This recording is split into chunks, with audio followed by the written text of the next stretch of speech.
everybody, and welcome back to another Move to Heal podcast. My name is Allie Hirschman. And I'm Colleen Delaney. I'm Ethan Hirschman. And we are the co-founders of Move to Heal, and we are so excited today to be joined by Guin, one of our ambassadors at Move to Heal. We're really excited to interview her and have her share her story with you. It is quite incredible and remarkable. So, Guin, welcome to the podcast. Good morning, guys. Thanks for having me. Hi, Gwen. Hi, Gwen. Hi, We are Colleen. super pumped to have you here. So grateful. So thank you so much for taking some time out of your day to be here. And, you know, I just kind of want to dive right into this and kind of kick this off with asking you, what brought you to Move to Heal? What was kind of that driving force for you to join our community and, you know, take that first step in going to your first workout and meeting?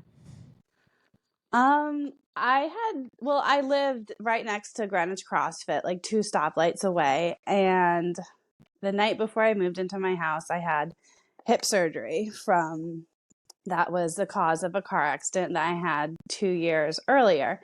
And I remember every single day when my husband was driving me to physical therapy, I'd see these like neon happy people running around the block. And I kept telling my doctor, I'm going to be one of these people. And they kept telling me, no, you're not. Like, you're never gonna move like that. You're definitely never running. And you're probably going to depend on your husband for a lot of stuff. And that was in 2016. So that was way before Move to Heal. But for years, I would see you guys running. And then what year did you guys start promoting Move to Heal? 2020? 2021. 2021. So I saw in Greenwich Connections, you guys were promoting it, and it was for addiction, life trauma, the whole list. And I was like, well, you know, I don't really know if I fall under that category. And then I kept seeing it come up again. And then I put everything together. I said, oh my God, this is a Greenwich CrossFit. This is who I want to be. I said, Allie, like the social media guru is behind this. So you know it's going to be fun. You know it's going to be good. Her and I were already Instagram friends. And one day I got the phone number. I called Ethan. And I remember it was like a super rainy day. We'd been playing telephone tag all day, if I remember correctly. Yeah, that's right. And yeah, I was like, kind of like put my phone over down to the side. And I was like, all right, I'm not going to get too excited about this. I'd been in treatment at that point for chronic back pain since 2014. And there were no answers. No one had good answers. So I was like, I'm not going to get too excited about this. Like, it's going to be what it's going to be. We finally connected that evening. And I remember it was pouring rain and I pulled over in the park and I told Ethan my story. And I was like, you know, but if I don't fit the checklist or if someone needs a spot more than me, don't worry about it. And he was like, can you be here in 15 minutes? And I showed up. I was super sad. I was super mad. I was looking for answers that no one else could give me. And I remember thinking like, this isn't going to be fun. This is going to be like a doctor's appointment. I'm not going to make friends. And I heard people share, and I heard Colleen share, and she said the word medical trauma. And I was like, this is a thing? Like, this is what I've been going through. And there was finally a label and some sort of explanation. And I ended up sharing my story. And I don't think I ever missed a Thursday night Greenwich meeting. Wow. I think going from a doctor telling you like, hey, you're basically going to be reliant on somebody else for like basic needs for the rest of your life to being able to move your body in the way that you do today. What was it like to be told that information? Like, hey, you're going to be reliant on somebody else. Like what was that like for you? It was hard. It was hard. It was devastating because life was already hard. I was having all my groceries delivered. I was having, Dave was taking care of the house. He was taking care of the yard. He was doing everything. At that time, I had one dog who I was not walking. But I was also, when I started Move to Heal, I was on full-time temporary disability. So that means at some point you're expected to get better and work again, but they don't know when. But you're not, I wasn't working at all. So, and this all happened, I went on full-time temporary disability February 2020, so right before the world closed.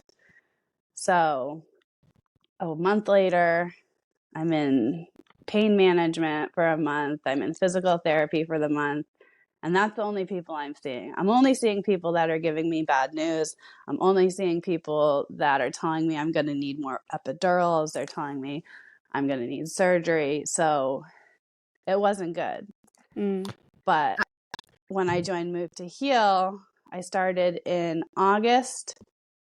By November, I was doing 2 Move to Heal workouts a week plus a regular modified CrossFit class. And during that time, I'd started walking. I could only walk not even 1 block. It was half a block and back. And a few months into Move to Heal, I was walking 2 miles a day with my dog. And then I got a second dog. So Guin, That's so amazing. So Guin, I love being in meetings with you because we have a lot of similar things that happen to us medically with our health. And as your coach at Greenwich CrossFit, I watched you evolve physically. Can you talk about how you came into Move to Heal, with all your ailments, and how you modified and were able to get through these workouts? And did you feel like it was a space where you're like, okay, I may be limited, like I'm looking at the workout on the board, but I have someone like Colleen who's going to help modify this so I feel comfortable doing those movements? Yeah, I always felt very safe in Move to Heal. I always felt that you guys could modify, and I always felt there was multiple ambassadors or co-founders there who had multiple experience what I was going through. A lot of the problem with me was I would ask my doctor, "Oh, you've hurt your back before. How do you know you're fixing me the right way? Oh, you've had chronic fatigue because of all the medication you're on." And every time it was, "No, I don't know what you're feeling. No, I don't know what you're feeling." So I could connect a lot with Colleen about chronic fatigue. For years, I'd been doing the Mediterranean diet, but when I got my steroid injection, I had immediate inflammation all over my body. I developed a rash, which ended up being psoriasis, and I also developed gout. And gout is one of the most painful things you can experience. So I was walking around with gout for a year and a half before I met you guys. And I believe that healing takes, the mind, body, and soul. And being able to talk to Colleen about what to eat was a huge advantage, because I knew I was eating healthy, but I didn't know my liver was suffering because it couldn't process all this medication the doctors would have me on.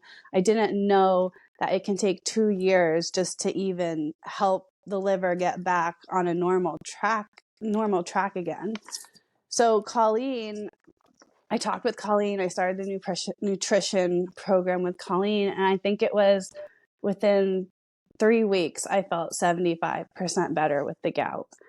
And it was just taking out silly little things. Like, I had no idea what lectins were, but that meant like no more hummus, no more Greek yogurt, which you usually think is a healthy snack. Yeah.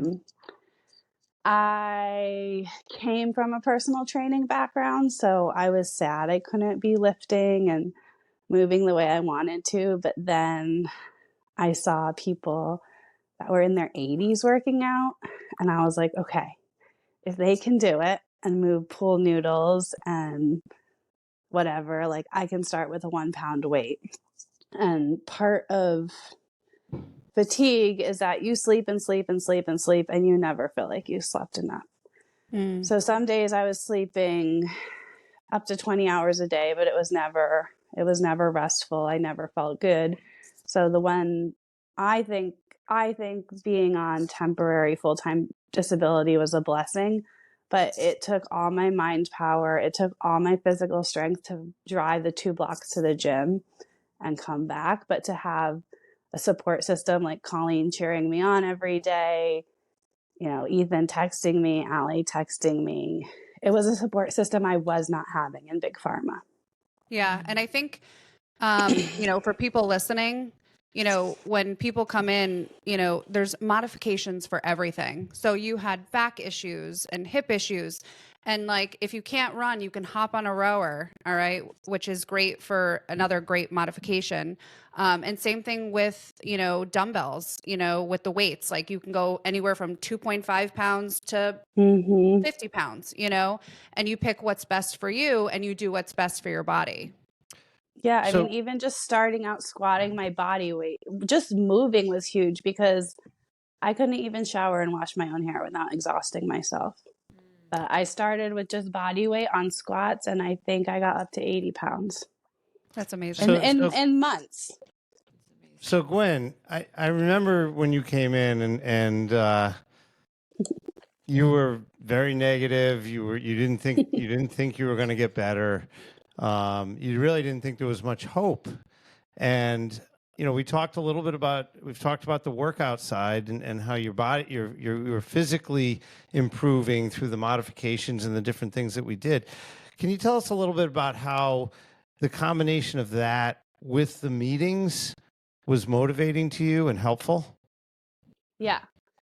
So, like I said, I'd been treating at doctors 3 times a week, and it was always negative information.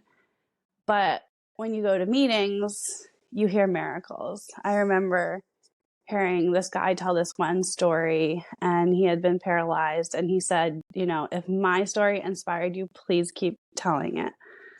So he had an issue and he was paralyzed, and they told him he was going to be paralyzed, I think, for the rest of his life. And he had a very strong spirit, and he called everyone he knew. And I think he ended up meeting like a doctor in Starbucks, but he ended up having a virus, and it was a 1 in 1,000 case.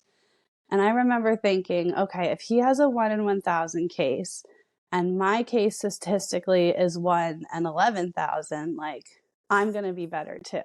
Like you get positivity and you get encouragement from someone you never would have talked to on the street and never would have realized you could relate to. I've made friends that are going to be lifelong friends. I've made friends that range from early 20s to, their 80s. I love that. I also think that, you even seeing Move to Heal, right? And you're like, oh, it's for, people that are dealing with addiction or depression, anxiety, trauma, PTSD. Do I really have a place there?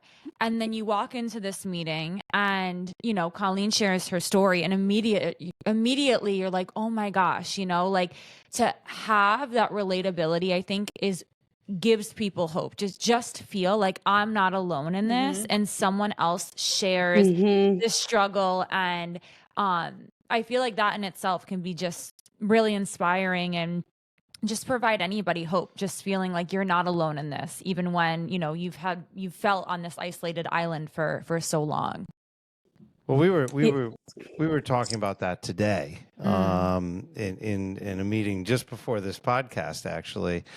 And I was just sharing how it feels really good and super helpful. I know I'm a broken person, and it feels really good and to have these people surround me that are also broken in different ways. And you come out, at least I did today, less broken. Yeah. Yeah. It even helped me listening to your story, because obviously running the classes and this is my job and everything, but I don't think people really understand how much healing I get personally from, hearing your story. You've helped me so much. I recently read a quote, and it said, broken people let the light shine from within them, and they're willing to step up because they know what others have been through. I love that. Someone that isn't struggling every day just to get out of bed because of physical pain or fatigue, they don't know what it takes. So just to meet a community, and then we don't, and I always say, I say this in group, I've said it a million times, I've never heard anyone complain during a share. I've heard people vent and release energy, but I've never heard anyone complain. We're all there looking for solutions. We're all there talking. We might be sharing sad stories, but the next week someone's going to come back with a positive twist. Living in the solution. Yes. Yeah, I mean, one of the things, I've known you since the very beginning, and I don't know, you're like when I think about Move to Heal, you're one of the superstars, right? You've always been very helpful, and you've healed so much. I mean, you're I don't think you smiled the first 2 months, and then now all I see is you smiling, and your body has changed so much, and you've all your ailments seem to have been disappearing. And I remember you saying to me, I can barely drive here, and you love these car rallies that you go on and stuff like that. So could you share a little bit about some of the things that you just never thought you would do again, but now are doing? So one of the big turning points was I grew up around vintage cars. My husband and my dad restore vintage cars for a living, and I drive and show them. And I was told by my doctors, you need to stop. You need to stop driving stick. Like, your hips can't do it anymore. And I was like, I'm 30. And that was another thing. People were like, oh, you're turning 30. This is how you're supposed to feel. And I was like, no. So that was one of the calls that was one of the wake up calls, was they told me I cannot do this anymore. And I was super scared to drive to Move to Heal. It was right where my car accident was years ago. And after joining Move to Heal for the first couple of months, I drove on that car accident anniversary, which normally I'd get a ride to work, or I'd do something else if it was a weekend, stay home. But I drove right past that accident site. I drive past it every day now, and I don't even think about it. And I use my cars. I know I get a lot of attention from my cars, so I use my cars to do good, because I realize there's less fortunate people. I've fundraised for breast cancer. I've fundraised for foster children. I drive up over an hour away with my father to Newburgh, and we teach classes. But I've clocked my longest drive at 2 hours now, when I could barely make it 2 blocks before. That is so amazing. Wow. And just to hear, because obviously, you and I have gotten to know each other so well, and to hear where, you were at, right? Just a couple of years ago, disability, barely being able to move your body in this way, to moving your body however you really want now, full-time job that you're crushing at, and being able to enjoy your life and your hobbies and your husband and your dogs, and volunteering at the pet shelter, being able to walk other dogs, you know what I mean? Like, all these things that bring you fulfillment and joy. I just think it's such a testament to your dedication, to really getting better mentally and physically. Yeah. I always say, when I first met Ethan, like, I wasn't even a hard person. I said I had no shell left. Like, I just felt like I was like a blob of mashed potatoes. All I could do was like sit there, and that was really it. But Gwen, I've watched you evolve, and you, to see the confidence that you have now compared to like where you were before is so amazing. So besides Move to Heal, what are some self-care things that you do now that help keep your mind in a good place, and your body in a good place too? My mind and my body. I'm definitely still walking. I love walking now, and I love the holiday season. And once it got cold, it was very hard for me to move around with arthritis. So I like, a body in motion stays in motion. So keep that arthritis at bay. I'm walking. I love my talk therapy. I'd never, actually, that's a lie. I had tried talk therapy before this and it didn't work. We just weren't a good pair. Um, they didn't have like the mind, body, soul outlook, but with Allie, it's definitely encompassing all of that. So I could be having my worst day and leave the session laughing, and you let that energy go and it feels so good. Self-care. Just being able to go out with friends and have a cup of coffee, or walk around with them, support their businesses. It's just being able to be a regular person. Oh, it's so nice. That's like, just make your life worth living. It could be the littlest things. So many people now are friends and move to Heal. We'll go to each other's races, each other's art shows. It's just like, I like to say, I saw that quote, find the glimmers in life. Yeah. If waking up and drinking coffee on your porch and watching the sunrise is your thing, then that's your thing. That's your self-care. If it's walking your dogs in the evening, it's your thing. Mm-hmm. I love that. So Gwen, if I'm hopeful that there's somebody out there listening to this podcast that was, in the same similar state of mind and body that you were in, and suffering, and they've made this step to kind of like, oh, well, let me listen to this podcast. What would you tell that person right now about Move to Heal and your journey?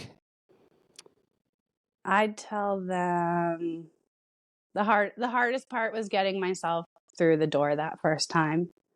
I was scared. I thought I was going to be judged, and you're not going to be judged at all. You're going to be hugged if you want to be hugged. You're going to be handed a box of tissues if that's what you need. You're definitely going to leave with a list of phone numbers. And if, I was scared to move at first, but like we've talked about, Colleen was able to modify everything. And you're going to make your life better, which is going to make everyone's life better surrounding you. Your family's going to be happy for you. Your friends are going to be happy for you. Your animals are going to be happy for you. And, but I've been in the program now, I guess, almost since the very beginning. I've seen a ton of people walk in, and they probably looked like how I looked like when I walked in, and they look so down and so sad. But that second time, that third time, they never look that down. They never look that low ever again. And the thing about Move to Heal is, if another traumatic accident happens, you know where you're going this time. You know who you're calling. You know who's going to have your back. It's just, this is the program America needs. I love that. I love that. When, what kind of motivates you on a daily basis, whether it's motivating you to, get back to Move to Heal, motivating you, with work, with your personal relationships, what's kind of a driving force for you?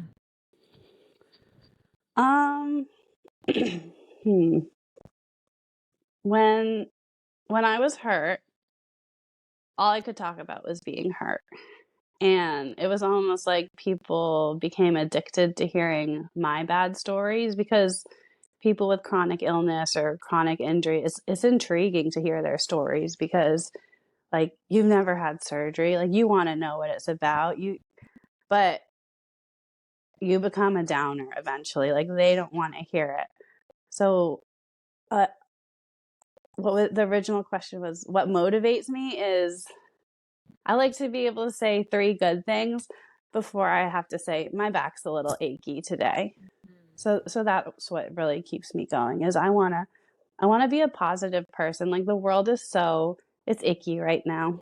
And I don't want to add to that. I want to be able to tell someone, oh, I went to an art show this weekend, and I went to a small coffee shop. I want people to get out of the house and live. And that's what motivates me.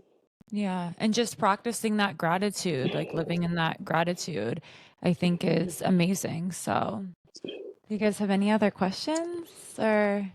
I really don't. I just want to tell Gwen how much I love her, and I've just been so happy that you did walk through the doors of Move to Heal, and you've really helped me over the years, Gwen. You know, and you've just been amazing. So thank you so much for that. Mm-hmm. Oh, thank you guys. I love all you guys, and I have no idea where I'd be if there's no Move to Heal.